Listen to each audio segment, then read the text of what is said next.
Hare Krishna, Dandat Pranam, Jai Shri Prabhupada. Okay, we can start reading session. Pranam, Jai Prabhupada. Let's read Mangalacharan prayers. Om Namo Bhagavate Vasudevaya, Om Namo Bhagavate Vasudevaya, Om Namo Bhagavate Vasudevaya. Om Agnanatimirandasya Gyananjana Salakaya Chakshurun Militam Yena Tasmai Sri Gurave Namaha. Sri Chaitanya Manobhistam Stapitam Yena Bhutale Swayam Rupa Kadamahyam Darati Swaparantikam. Vandeham Sri Guru Sri Yutapatakamalam Sri Gurun Vaishnavamscha Sri Rupam Sagrijatam Saganaragunatanvitam Tam Sajivam Sadvaitam Savadutam Parijana Sahitam Krishna Chaitanya Devam Sri Radha Krishna Padan Sahagana Lalita Sri Visakanvitamscha He Krishna Karuna Sindhu Dinabandho Jagatpate Gopesh गोपिका कांता राधा कांत नमोस्तुते तप्त कांचन गौरंगी राधे वृंदावनेश्वरी वृषभानुसुते देवी प्रणमामि हरिप्रिये वाञ्छाकल्पतरुभ्यश्च कृपा सिन्धुभ्यैव च पतितानं पावनेभ्यो वैष्णवेभ्यो नमो नमः नमः विष्णुपदाय कृष्णाप्रेष्ठाय भूतले श्रीमते भक्तिवेदान्तस्वामी निति नामिने नमस्ते सरस्वते देवे गौरवाणी प्रचारिणे निर्विशेष शून्यवादी पाशत्ताय देशतारिणे जय श्री कृष्ण चैतन्य प्रभु नित्यानंद श्री अद्वैत गदाधर श्रीवासादि गौर भक्त वृंद हरे Krishna Krishna Krishna Hare Hare Hare Ram Ram Ram Hare Hare.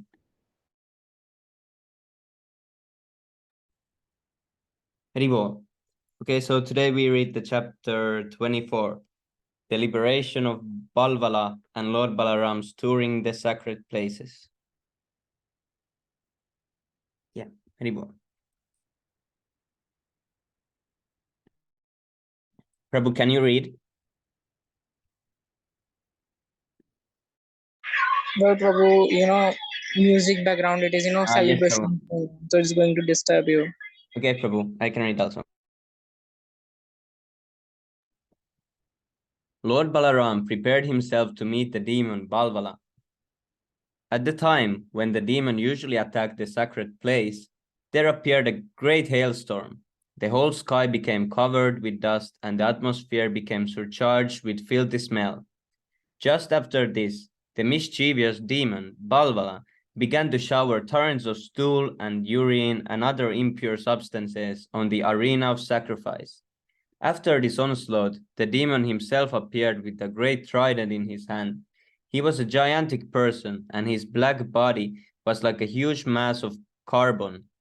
His hair, his beard, and his mustache appeared reddish like copper, and because of his great beard and mustache, his mouth appeared to be very dangerous and fierce. As soon as he saw the demon, Lord Balaram prepared to attack him. He first began to consider how he could smash the great demon to pieces.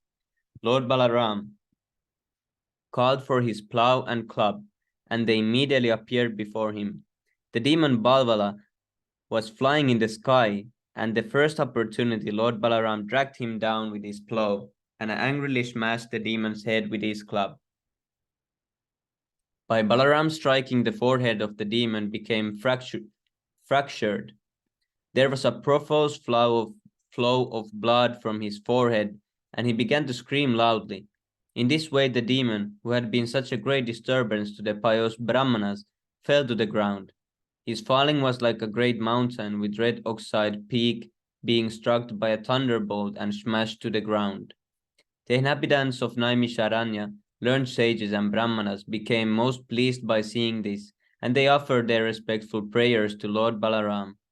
They offered their heartfelt blessings upon the Lord, and all agreed that Lord Balaram's attempt to do anything would never be a failure.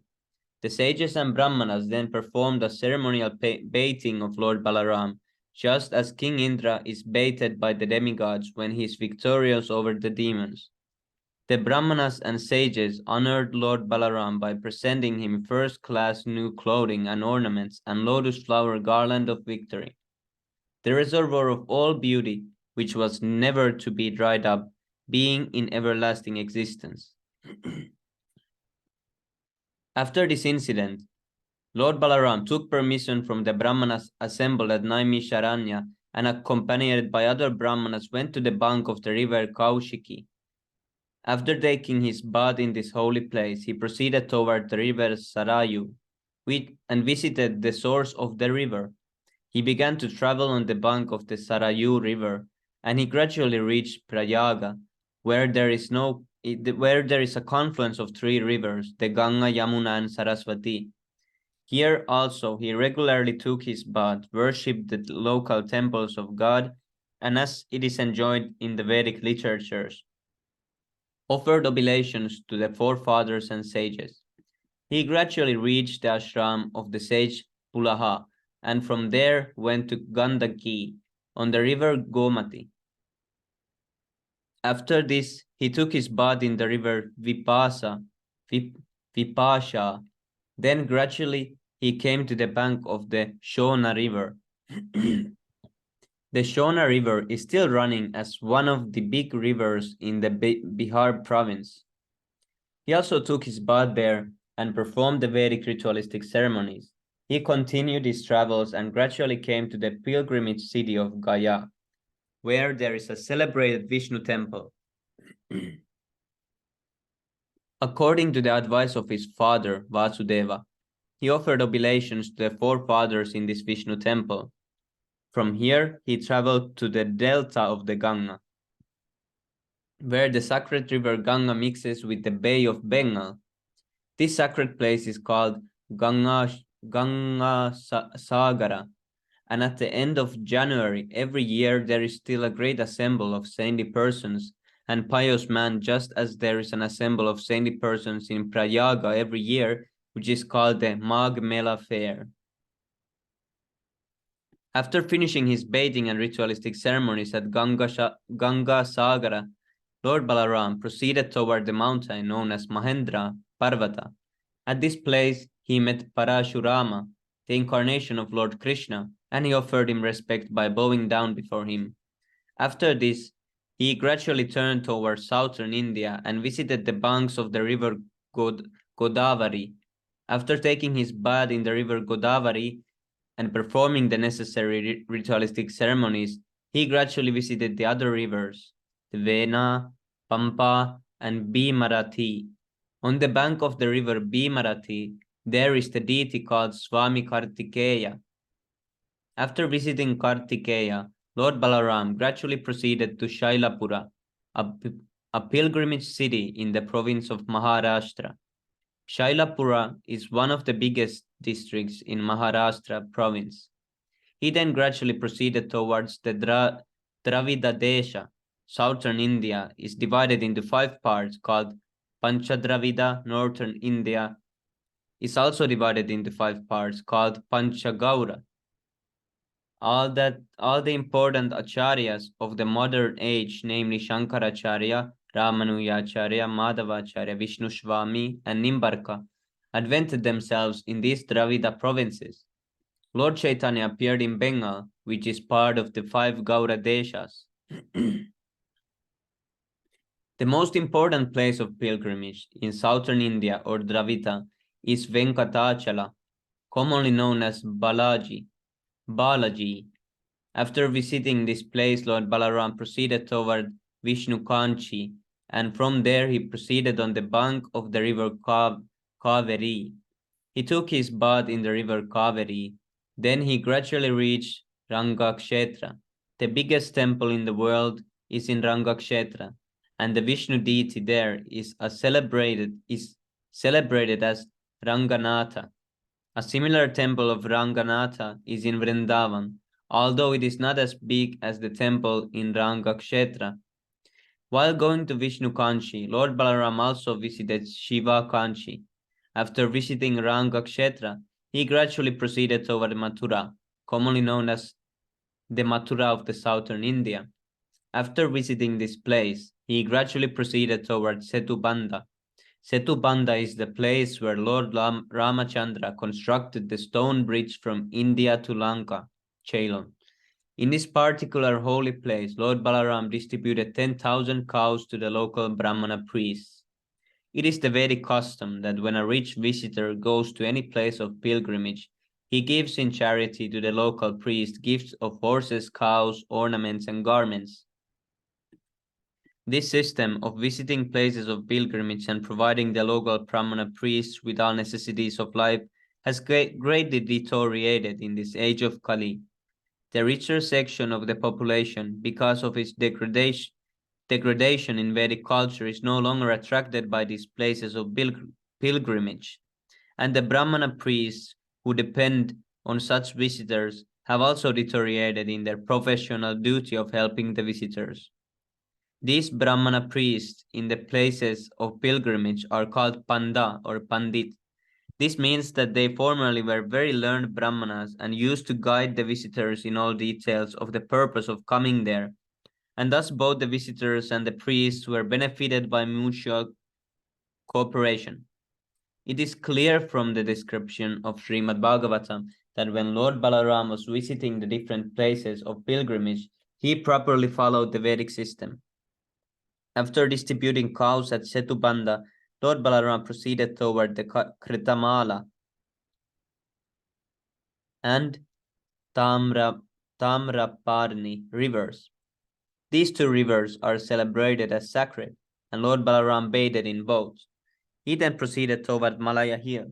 This Malaya Hill is very great, and it is said that it is one of the 7 peaks called Malaya Hills.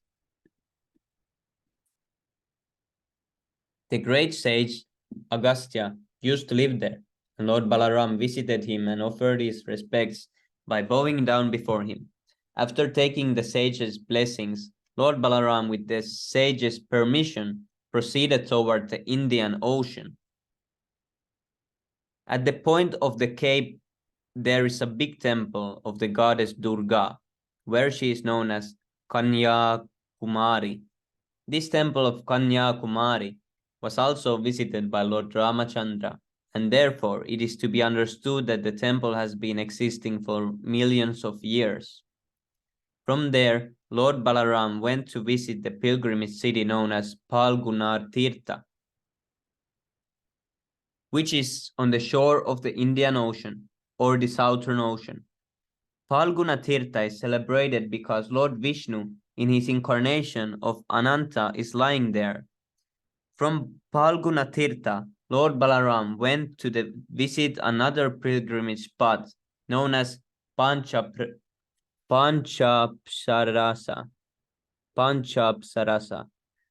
There also he bathed according to the regulative principles and observed the ritualistic ceremonies. This site is also celebrated as a shrine of Lord Vishnu.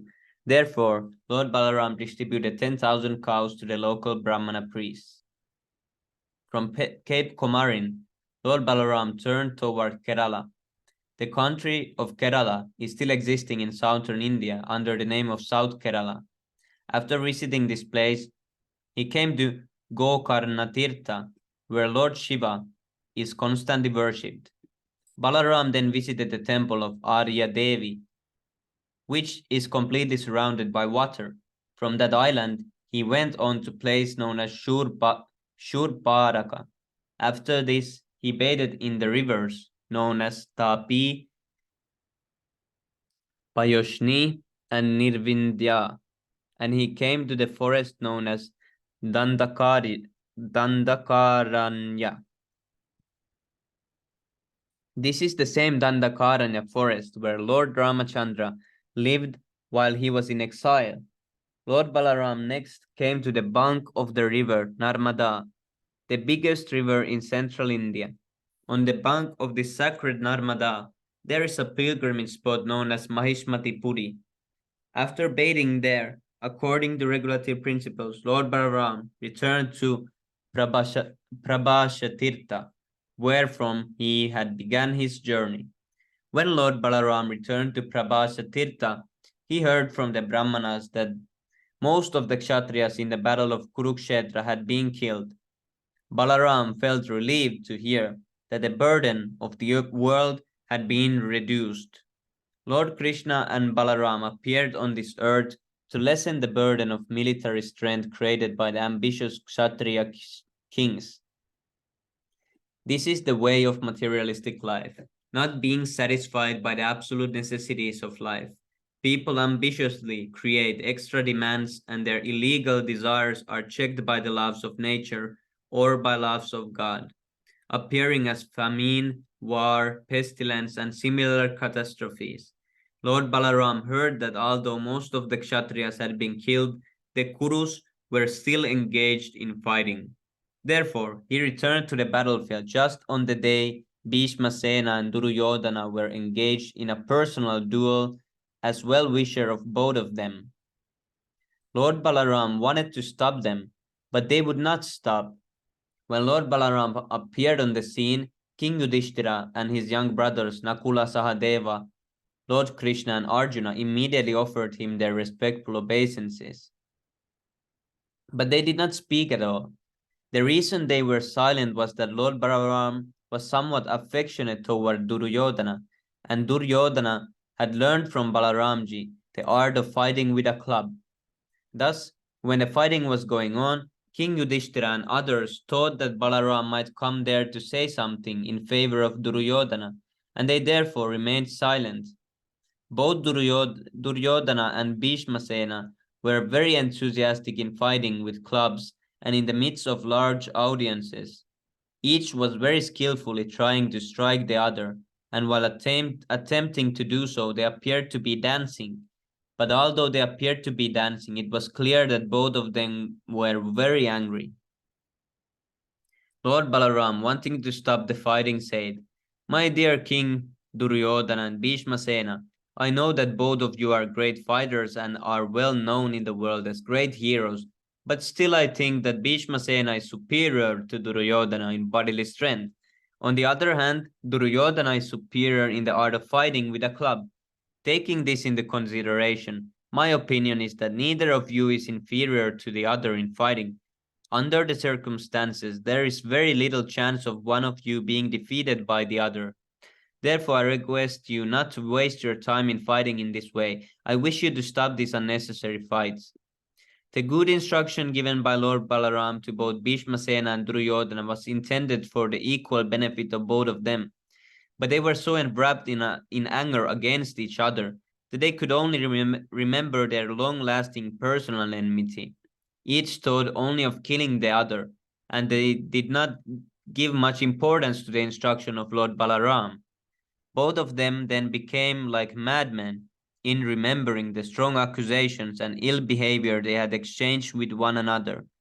Lord Balaram, being able to understand the destiny which was awaiting them, was not eager to go further in the matter. Therefore, instead of staying, he decided to return to the city of Dwaraka. When he returned to Dwaraka, he was received with great jubilation by relatives and friends, headed by King Ugrasena and other elderly persons.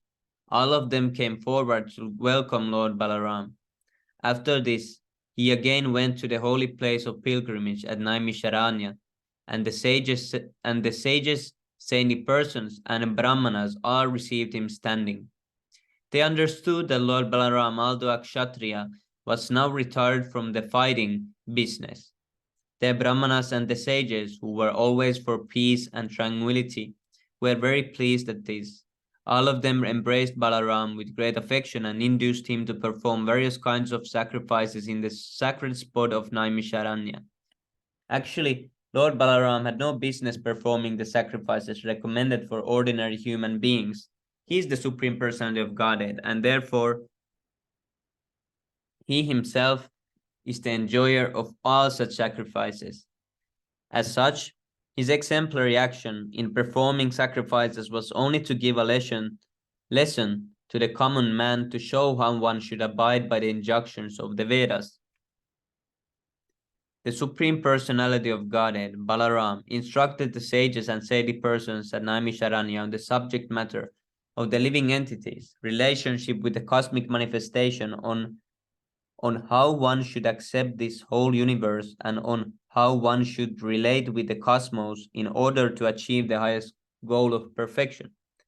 The understanding that the whole cosmic manifestation is resting on the Supreme Personality of Godhead, and that the Supreme Personality of Godhead is also all pervading, even within the minutest atom, by the function of his Paramatma feature. Lord Balaram then took the Avabrita baths, which is accepted after finishing sacrificial performances. After taking his bath, he dressed himself in new silken garments and decorated himself with beautiful jewelry amidst his relatives and friends. He appeared to be a shining full moon amidst the luminaries in the sky. Lord Balaram is the personality of Godhead, Ananta himself. Therefore, he is beyond the scope of understanding by mind, intelligence, or body. He descended exactly like a human being and behaved in that way for his own purpose. We can only explain his activities as the Lord's pastimes. No one can even estimate the extent of the unlimited demonstrations of his pastimes because he is all powerful. Lord Balaram is the original Vishnu. Therefore, anyone remembering these pastimes of Lord Balaram in the morning and evening will certainly become a great devotee of the Supreme Personality of Godhead, and thus his life will become successful in all respects. Thus ends the Bhaktivedanta purport of the second volume, 24th chapter of Krishna, the liberation of Balvala and Lord Balaram's touring sacred places. Ribo. Prabhu, I have a question. Can I ask? Hare Krishna, yes, Prabhu. I can try to answer, but I don't know maybe the answer, but yes. Just a second, let me get my book.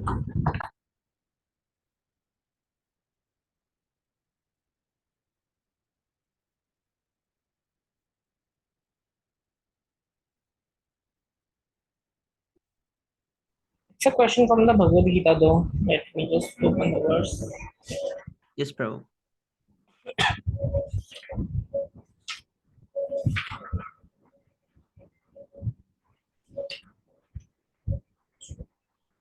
Prabhu, it's Karma Yoga 3.19. Can you open the text? Which one? 3.19,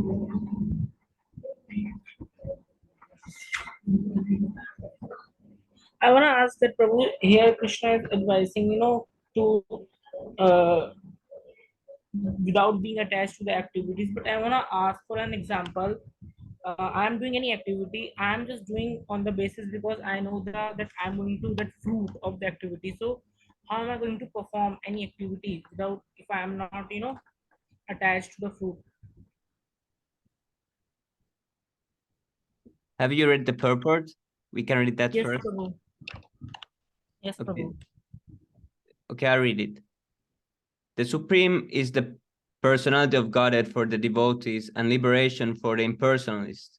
A person, therefore, acting for Krishna or in Krishna consciousness under proper guidance and without attachment to the result of the work is certainly making progress toward the supreme goal of life.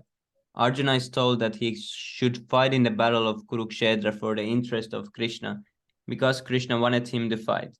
To be a good man or a non-violent man is a personal attachment, but to act on behalf of the Supreme is to act without attachment to the results.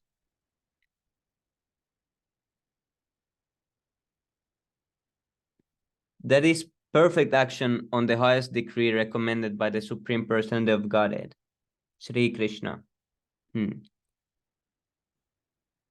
Vedic rituals like prescribed sacrifices are performed for purification of impious activities that were performed in the field of sense gratification, but action in Krishna consciousness is transcendental to the reactions of good or evil work.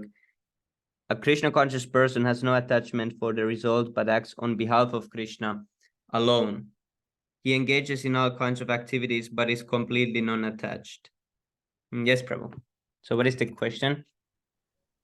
So, like for an example, let's say fasting for, I know that if I fast for Ekadashi, I am going to get benefit. So, I am fasting. I know that the fasting of Ekadashi that I am going to, the fruit of Ekadashi is that I am going to benefit. So, it means I am attached to the fruit, isn't it? Yes, Prabhu, but still you are doing it because it's prescribed by the because it's prescribed by Prabhupada, so there's no problem. Eventually that will go away, wanting the fruit. But if it was something extra, if it was something that Prabhupada didn't describe, then that would be a problem. But I'm also like this, that still my mind gets amazed by the fruits of, because after every Ekadashi story it's listed that what merits one gets. So also my mind gets like, oh, but eventually it will go away, it will lessen, and one will understand that the about the Ekadashi it's not about the merits or the, because the biggest merit is what the guru will give when you follow his instructions. So that is even bigger than the merits of Ekadashi, because one will get the service of Krishna through guru. So the most important fruit that we get from doing Ekadashi is that we get service to Krishna. So eventually it will turn to that we will less and less give focus on the merits that is listed, and more we will understand that now we are serving Prabhupada, and that is the real fruits that we are going to get in future. That Thank you, Prabhu.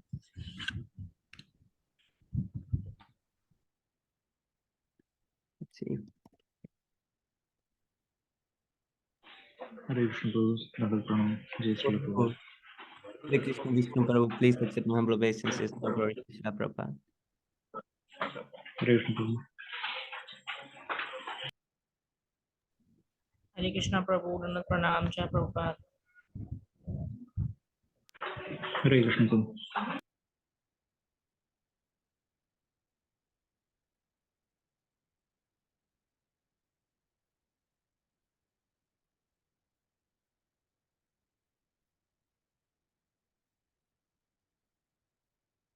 And also that fasting it's not like fruitive work, because fasting on Ekadashi is more like spiritual thing than a normal like fruitive work. So it's also on different stage.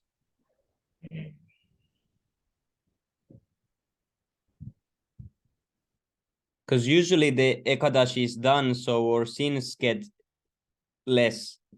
And what that means is that we will get automatically more and more closer to Krishna and Prabhupada when our sins get less, then we can serve better.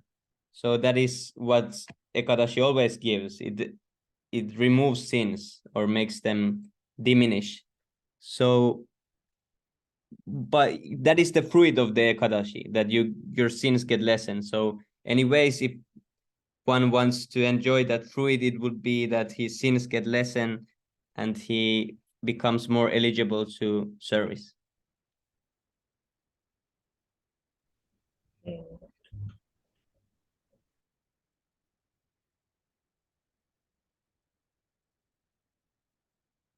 Because here it is said, for example, that one must not enjoy the fruits of his work himself, but must dedicate the same for the transcendental loving service of the personhood of Godhead. So when we do the Ekadashi fast, we usually remove this. We want less sins so that we can be more pure. And being more pure means that we can get closer to devotees.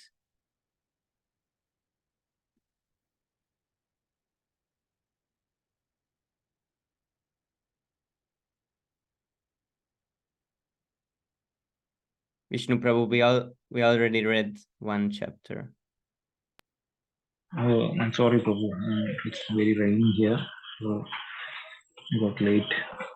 No problem, Prabhu. When And the next if I chapter read, is yes, Prabhu. And the yes, next Prabhu. chapter is really long, so we need to read that tomorrow. But we have 6 to compare still. Okay, Prabhu. Very चेतोदर्पणमार्जनं भवमहादावाग्निर्वापनं श्रेयः कैरवचन्द्रिका वितरणं विद्यावादूजीवनम् आनन्दं बुद्धिवर्धनं प्रतिपदं पूर्णामृतस्वादनं सर्वात्मा स्नपनं परं विजयते श्रीकृष्णसङ्कीर्तनम्. नाम्नामकारि भूतामित सर्वशक्तिस्तत्रार्पिता नियमिता स्मरणेन काला एतादृशी तव कृपा भगवान्ममापि दुर्दैवं दिशां विहाजनिनानि ऋणादपि सुनीचेन तरोरपि सहिष्णुना अमानिना मानदेन कीर्तनीय सदा हरि न धनं न जनं न सुन्दरीं कवितां वा जगदीशकामे मम जन्मनि जन्मनीश्वरे भवताद्भक्तिरहेतुकी त्वयि ऐनन्दतनुजा किङ्करं पतितां मां विषमे भवां बुधौ कृपा तव पादपङ्कजा स्थितधूलिसदृशं विचिन्तया नयनं कलादश्रुधारया वदनं गद्गदहृदया गिरा पुलकेर्निजितं वधु कदा तव नाम गृह्णे भविष्यति युगायितं निमेषेण चक्षुषा प्राविर्शायितं शून्यायितं जगत्सर्वं गोविन्दाविरहेण मे यस्य वा पादरदां तु नष्टुमां दर्शनामर्महतां करोतु वा यदा तदा वा विदधातु लम्पटो मत्प्राणनादस्तु स एव नापर Haribo. Glory to the Sri Krishna Sankirtan, which cleanses the heart of all the dust accumulated for years and extinguishes the fire of conditional life of repeated birth and death. This Sankirtan movement is the prime benediction for humanity at large because it spreads the rays of the benediction moon. It is the life of all transcendental knowledge. It increases the ocean of transcendental bliss and it enables us to fully taste the nectar for which we are always anxious. O my Lord, your holy name alone can render all benediction to living beings, and thus you have hundreds and millions of names like Krishna and Govinda. In these transcendental names, you have invested all your transcendental energies. There are not even hard and fast rules for chanting these names. O my Lord, out of kindness you enable us to easily approach you by your holy names. But I am so unfortunate that I have no One should chant the holy name of the Lord in a humble state of mind, thinking oneself lower than the straw in the street. One should be more tolerant than a tree, devoid of all sense of false prestige, and should be ready to offer all respect to others. In such a state of mind, one can chant the holy name of the Lord constantly. Oh, Almighty Lord, I have no desire to accumulate wealth, nor do I desire beautiful women, nor do I want any number of followers. I only want your costless devotion service, birth after. O son of Maharaj Nanda, Krishna, I am your eternal servitor, yet somehow or other I have fallen into the ocean of birth and death. Please pick me up from this ocean of death and place me as one of the atoms at your lotus feet. Oh my Lord, when will my eyes be decorated with tears of love flowing constantly when I chant your holy name? When will my voice choke up, and when will the hairs of my body stand on end at the recitation of your name? O Govinda, feeling your separation, some considering a moment to be like 12 years or more.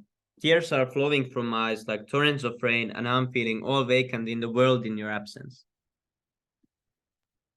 I know no one but Krishna as my Lord, and he shall remain so, even if he handles me roughly by his embrace, or makes me broken-hearted by not being present before me.